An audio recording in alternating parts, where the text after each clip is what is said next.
సోదరులందరికీ నమస్కారం తెలియజేస్తూ, ముఖ్యంగా నిన్న చంద్రబాబు నాయుడు గారు తిరుపతి తిరుమల దేవస్థానం యొక్క లడ్డూ ప్రసాదాల మీద ఒక తీవ్రమైన ఆరోపణ, ఈ ప్రపంచవ్యాప్తంగా హిందువుల యొక్క మనోభావాలు, ముఖ్యంగా వెంకటేశ్వర స్వామి భక్తులందరికీ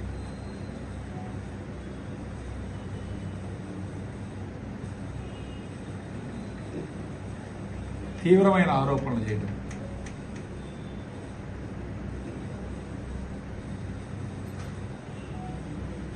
నిజంగా తిరుపతి తిరుమల దేవస్థానం అంటే హిందువులు 95% ఆంధ్ర, తెలంగాణ, తెలుగు ప్రజలందరూ కూడా కనీసం సంవత్సరానికో 2 సంవత్సరాలకు వెళ్తూ వస్తూ ఉంటారు. అట్లానే ప్రధానమంత్రి గారు వచ్చారు, రాష్ట్రపతి గారు వచ్చారు, మంత్రులు వచ్చారు, సామాన్య భక్తులు వెళ్తూ ఉన్నారు. మరి అందరూ కూడా తిరుపతి వెళ్ళినప్పుడు లడ్డు ప్రసాదం అనేది స్వీకరించకుండా నేను అనుకోవడం ఎవరు కిందకి రారు. ఇంటికి వెళ్ళేటప్పుడు కూడా వీలైనంత ఎక్కువ లడ్లు ఇంటికి తీసుకొచ్చే కార్యక్రమం చేస్తూ ఉంటాం. మరి ఎవ్వరికి ఇంతవరకు కూడా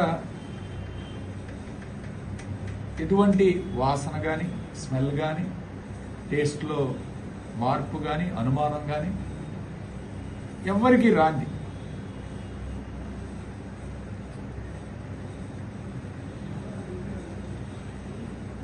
జూలై 17వ తారీఖున ఈ యొక్క నెయ్యికి సంబంధించి శాంపుల్ నేషనల్ డైరీ డెవలప్మెంట్ ల్యాబ్కి పంపించడం జరిగింది. జూలై 17, 2024. జూలై 21వ తారీఖున రిపోర్ట్ వచ్చింది. రిపోర్ట్లో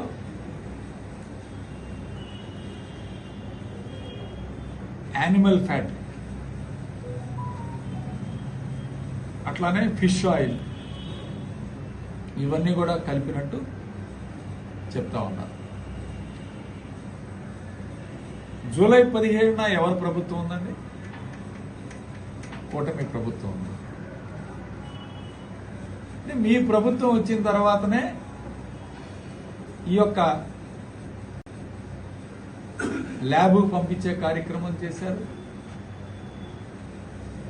అప్పటికే మీ ప్రభుత్వం వచ్చిన తర్వాత ఈవోగా నియమించిన శ్యామలరావు గారు స్టేట్మెంట్ ఇచ్చారు. ఏమిచ్చారు శ్యామలరావు గారు? వనస్పతి అంటే డాల్డాని కలిపారు. డాల్డా ఉంది, డాల్డా మాత్రమే ఉంది, ఎటువంటి యానిమల్ ఫ్యాట్ ఇలాంటివి ఏమీ లేవు అని చెప్పి స్వయంగా శ్యామలరావు గారు నెల రోజుల క్రితం స్టేట్మెంట్ ఇచ్చారు. మీరు పంపించిన ఈవో గారే, మీరు పంపించిన అధికారులు, మరి వాళ్ళందరూ కూడా జూలై 17 అంటే మీరు పంపించిన అధికారులు అందరూ ఉన్నారు, వాళ్లే టెస్ట్ చేస్తున్నారు. అట్లానే టీటీడీకి రోజు 2 ట్యాంకర్లు నెయ్యి వస్తుంది. రోజు అవసరమైంది 2 ట్యాంకర్లు.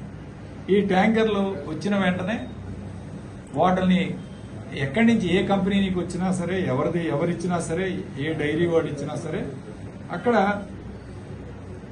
టీటీడీ వాళ్ళు వచ్చిన వెంటనే టెస్టింగ్ చేస్తారు.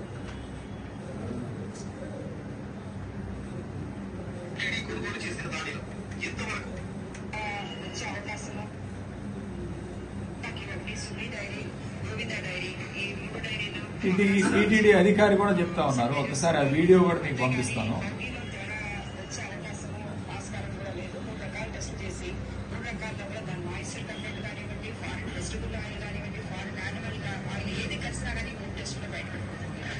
ఖచ్చితంగా మనం చేసిన తర్వాత మాత్రమే ట్యాంకర్ అప్లోడ్ చేసుకుంటాం. సో కాబట్టి టీటీడీ ఎవరైనా ట్యాంకర్లు తీసుకువచ్చిన వెంటనే దాని నుంచి ఆ యొక్క గీ నుంచి 3 శాంపిల్స్ తీసి టెస్ట్ చేసి అవి సాటిస్ఫై అయ్యి వాళ్ళకి రిక్వైర్మెంట్లో ఉన్న లిమిట్స్లో ఉంటేనే అవి అన్లోడ్ చేసుకుంటాం. ఇది టీటీడీ అధికారిని ఆమె మాటల్లో వీడియోలో చెప్పిన మాటలు, అట్లానే శ్యామలరావు గారు ఇచ్చిన స్టేట్మెంట్. ఈ ప్రభుత్వం వచ్చింది, మీ ప్రభుత్వం వచ్చిన తర్వాత మీ అధికారులు అందరూ ఉండగానే వాళ్ళందరూ ఇచ్చిన స్టేట్మెంట్లు కూడా పక్కన పెట్టి చంద్రబాబు నాయుడు గారు ఈ విధంగా మాట్లాడటం చూస్తుంటే దీనికి ఖచ్చితంగా ఒక రాజకీయ కోణంలోనే ఒక దుమ్మెత్తి పోసే కారణంగా జగన్మోహన్ రెడ్డి గారి మీద దుమ్మెత్తి పోయాలి. ఈ ప్రభుత్వం మీద ఈ 100 రోజుల్లో వీళ్ళు విమర్శలు తప్ప, ఆడిపోసుకోవడం తప్ప